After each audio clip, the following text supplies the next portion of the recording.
Hello friend welcome to my YouTube channel मैं राजा और आपलोके चाइছে आरजेडके টিউটোরিয়াল यूट्यूब चैनल হয় फ्रेंड আজিৰ এই ভিডিওটোত আলোচনা কৰিম যে যিসকল ছাত্ৰ-ছাত্ৰী এইবাৰ মেট্ৰিক পৰীক্ষা পাছ কৰিছে কিন্তু ফলাফল লৈ অসন্তুষ্টিত সেইসকল ছাত্ৰ-ছাত্ৰীৰ বাবে আকৌ এক্সাম পতা হ'ব বুলি কৈছিল যে হেইটো স্পেশাল এক্সাম হ'ব আৰু হেই স্পেশাল এক্সামৰ কাৰণে যিসকল ছাত্ৰ-ছাত্ৰীয়ে এপ্লাই কৰিছিল অনলাইন ভাবে আবেদন কৰিছিল তেওঁলোকৰ ৰুটিন আহি গৈছে হয় এই ৰুটিনটো কৰ পৰা ডাউনলোড কৰিব আৰু কি কৰিব লাগিব সকলোখিনি ভিডিঅ'ৰ কৈ দিম তো আপোনালোকে এই ভিডিওটো প্ৰথমৰ পৰা শেষলৈকে চাই থাকক তো ফ্ৰেন্ড আহক আজিৰ ভিডিওটো আৰম্ভ কৰো তো ইয়াত চাওক কি কৈছে যে স্পেশাল এক্সামিনেশন 2021 হেতুত কৈছে যে 1 অক্টোবৰ তাৰিখে আপোনালোকৰ আগবেলা আছে ইংৰাজী আৰু 4 তাৰিখত আছে জেনাৰেল ম্যাথমেটিক্স আৰু 6 অক্টোবৰত আছে জেনারেল সায়েন্স और 8 तारिखत আছে सोशल साइंस 9 तारिखत আছে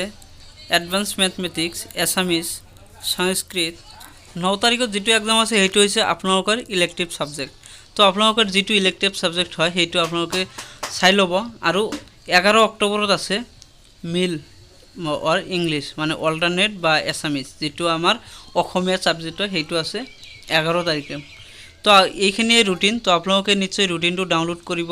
পাৰিব আৰু মোৰ এই ভিডিওৰ ডেসক্ৰিপচনত এটা লিংক দিয়া আছে আৰু সেই লিংকৰ পৰা এই ৰুটিনটো আপোনালোকে অতি সহজে ডাউনলোড কৰিব পাৰিব আৰু তাতে আপোনালোকে এটা ফেসবুক পেজ পাব এই মোৰ চেনেলটোৰ নামেৰে আৰু সেই ফেসবুক পেজটো আপোনালোকে লাইক এন্ড ফলো কৰি দিব তো ফ্ৰেন্ড আজিলৈ মানে যদি ভাল লাগিছে লাইক কৰিব আৰু আপোনালোকৰ বন্ধুবৰ্গৰ লগত এই ভিডিওটো এতে শেয়াৰ কৰি দিয়ক।